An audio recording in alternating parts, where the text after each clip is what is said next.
Ton fils a quitté le lycée. Ton fils était sans abri, tu m'entends? J'ai dormi dans des bâtiments abandonnés. Tu me demandes comment t'es arrivé là? Eh bien, un jour, je me suis levé et j'ai arrêté d'être une victime pour devenir un vainqueur. Tu m'entends? J'ai suivi ce cours, puis deux, et j'ai obtenu mon diplôme d'équivalence. Ensuite, je suis allé à la fac. Et oui, je te l'avais dit, ça a pris 12 ans. Mais qu'est-ce que j'ai fait? Je n'ai jamais baissé les bras. C'était de plus en plus dur. Plus j'avançais, plus c'était dur. Mais je n'ai pas abandonné. Je n'ai pas renoncé. J'ai juste continué à me battre. Et puis, j'ai fait un master et c'était plus dur que la licence et plus dur que le diplôme d'équivalence. Mais qu'est-ce que j'ai fait? Je suis arrivé là non pas parce que je suis le plus fort, ni parce que je suis le plus rapide, non pas parce que je suis le meilleur, mais parce que je me suis battu sans relâche. J'ai décroché mon master et maintenant, on arrive à la fin du doctorat, mon pote. Oh, tu n'entends pas ce que je dis? On a la thèse. Et je ne suis pas écrivain. Et je ne suis pas un génie. Et je ne suis pas un érudit. Alors tu me demandes, comment tu vas faire pour avoir un doctorat? Parce que je me bats sans cesse et sans relâche, et ce que je ne ferai pas, c'est abandonner. Et quand cette chose te dit d'abandonner, regarde-la dans les yeux et dis, je ne vais nulle part.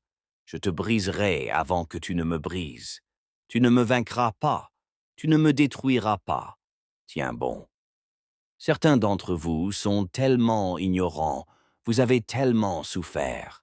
Vous n'abandonnerez pas maintenant. Tu aurais dû abandonner il y a 10 ans quand tu as été violé. Tu aurais dû abandonner il y a 10 ans quand il t'a quitté. Tu aurais dû abandonner. Tu n'abandonnes pas maintenant, c'est le 10e round. Il t'en reste 2. Et quand tu réussiras, ce ne sera plus une question de talent.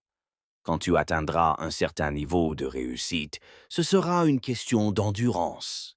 C'est une question d'endurance. C'est une question de tu ne me briseras pas. Tu ne peux pas m'avoir. J'ai combattu trop longtemps. J'ai combattu trop fort. Si j'avais dû abandonner, Satan, tu aurais dû me trouver un foyer pour jeunes délinquants. Tu aurais dû me briser quand je mangeais dans les poubelles. C'est trop tard maintenant. Je suis dans la voiture des riches. C'est trop tard maintenant. Musique. Parce que je continue de me battre. Bah si. De me battre et de me battre. De me battre. C'est trop tard. J'ai pris des vies. C'est trop tard. Tu aurais dû me briser il y a longtemps. Je suis incassable maintenant. Durant me fait peur parce que quand Durant marque, il ne dit rien. Il n'excite personne. Il n'essaie pas d'énerver LeBron ou de le motiver. Il marque juste sur mon manager. La seule chose qu'il fait à la fin du match, c'est embrasser sa mère, serrer ses frères dans ses bras. Bon, j'arrête. Fin du match, chute. Mais la chose qu'il fait, je ne sais pas si tu as vu, la première chose qu'il fait, c'est quoi avec ses numéros? Il a touché les numéros devant, il a touché les numéros derrière. Et il fait ça pour qui? Pour son entraîneur qui a été tué. Il a une raison, il a une raison. Il ne joue pas juste pour un titre, il ne joue pas pour ça. Tu dois m'écouter. Si vous voulez exceller sur le terrain, il vous faut un pourquoi. Musique. Il vous faut une raison pour laquelle vous faites ce que vous faites. Il ne pense qu'à une chose. Je vais en gagner un pour ma culture. C'est pour ça qu'il ne sourit pas. Pourquoi? Il ne sourit pas parce qu'il n'a pas encore ce qu'il essayait d'accomplir. Il ne l'a pas encore. Vous feriez mieux de commencer à observer ces gangs, les gars, parce que vous allez devoir faire comme ces champions si vous voulez devenir champion. Le problème avec certains d'entre vous, la raison pour laquelle vous ne vous donnez pas à 120% à chaque fois que vous entrez sur le terrain, c'est que vous n'avez pas de pourquoi. Vous n'avez pas de pourquoi. Et comme la vie est courte, vous n'avez pas le temps de réaliser vos rêves et vos objectifs chaque jour, parce que vous ne savez pas combien de temps il vous reste. Chaque jour devrait être consacré à ce que je peux se faire, à ce que je peux obtenir, à ce que je peux devenir. Et il faut passer du temps avec d'autres personnes. Nous suivons la même trajectoire que toi. Tout ce que vous pouvez imaginer, si vous pouvez réellement y penser, c'est que vous pouvez le faire. Il n'y a pas de rêve trop grand. Il n'y a rien que vous puissiez concevoir que vous ne puissiez réaliser. Écoutez-moi attentivement. Tout le monde veut gagner.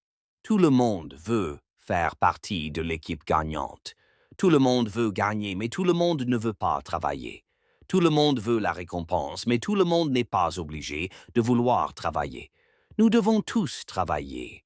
Vous devez prendre la décision que personne à votre place ne travaillera plus dur que vous. Vous êtes là maintenant.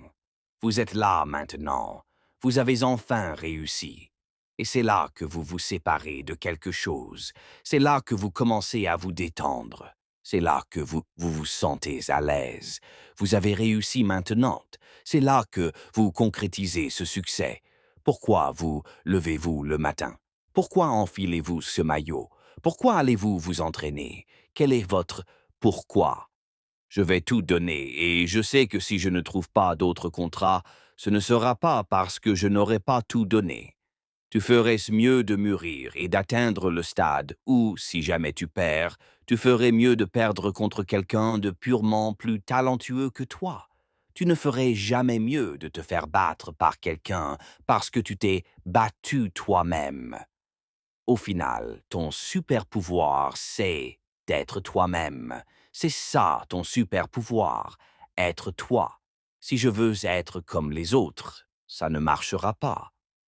Et au final, si tu es toi-même, tu fais partie des 1%. Nous sommes 1% à nous moquer de ce que les autres disent ou pensent de nous.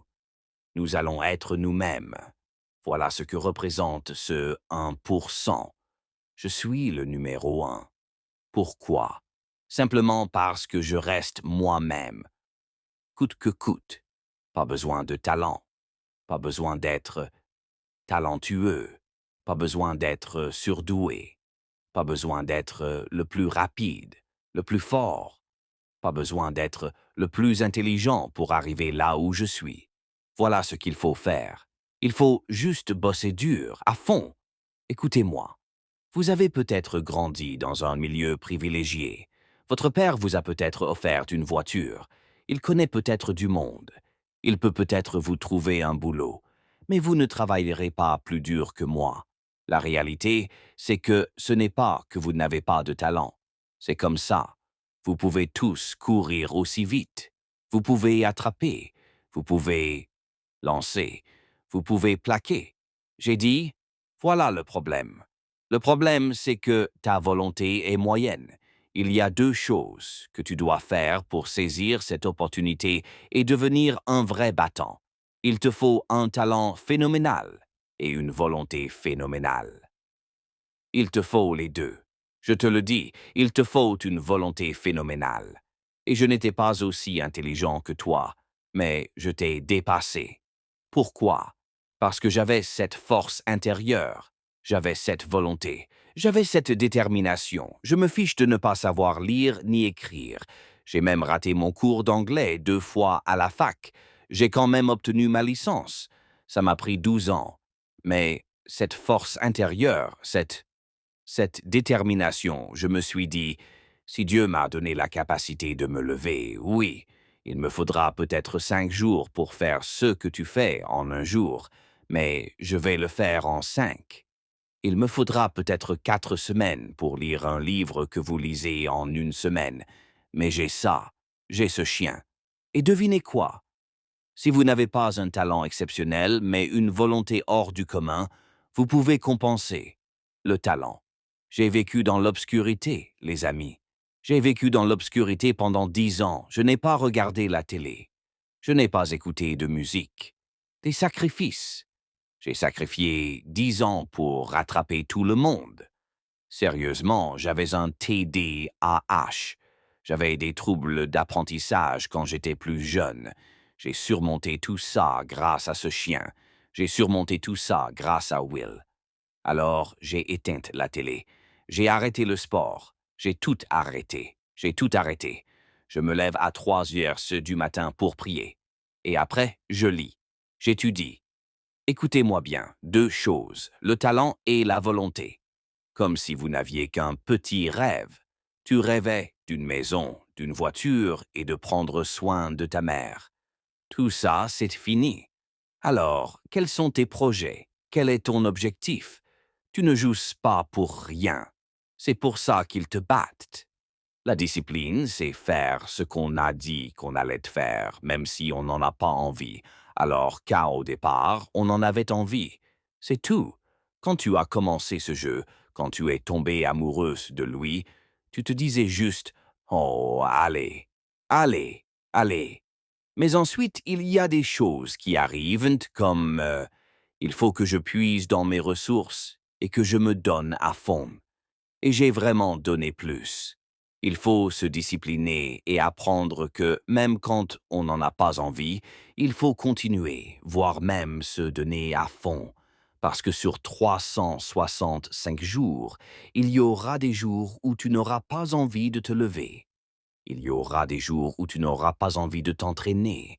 Il y aura des jours où tu n'auras pas envie de regarder des vidéos. Il y aura des jours où tu n'auras pas envie de t'entraîner. Il y aura des jours où tu n'auras peut-être même pas envie de jouer.